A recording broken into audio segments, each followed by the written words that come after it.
Welcome back, everybody. In this video, I'm going to show you all the techniques I use to capture hummingbird photos such as these.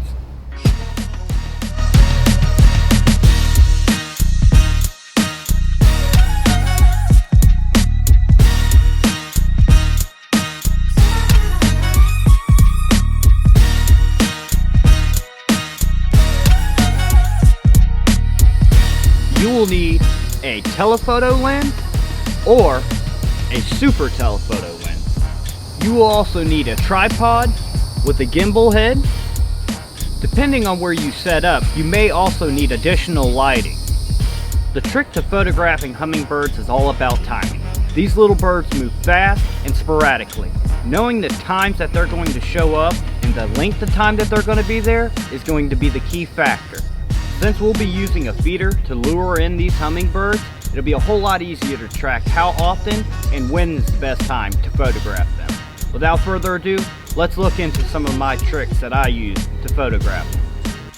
Using a metal eyelet and metal string, I have attached my feeder only feet away from my window.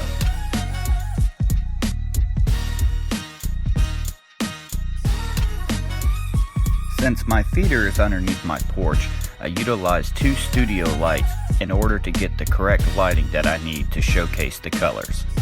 In addition to my window feeder, I've also placed a second feeder near the tree line to attract more hummingbirds. A bonus to using your window as a blind, you can close the curtains enough that only your lens is showing. Now for the technical part. The hummingbird's wings flap at 60 to 80 flaps per second, which is seen as a blur to the naked eye. As a matter of fact, everything these birds do are fast, and getting used to the sporadic movements simply takes practice and patience.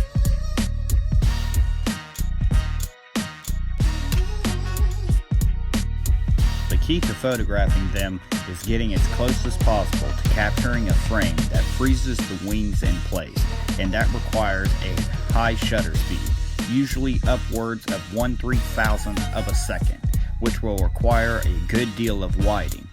So if you don't have studio lights, simply place your feeder in a better lit area of your yard, and always remember the background as it plays a role in this as well.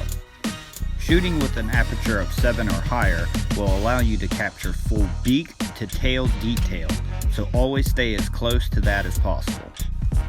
I typically try to keep my ISO below 400, striving for the lowest possible to keep the colors as natural as possible. By setting your ISO to auto ISO mode while in manual mode, this allows you to cap the ISO at whatever you choose, and your camera will raise or lower the ISO depending on lighting. Make sure to set your autofocus area mode to dynamic area AF, which allows the sensors around the targeted area to operate along with it. Also make sure you are set on matrix metering to get the most out of the dynamic AF mode.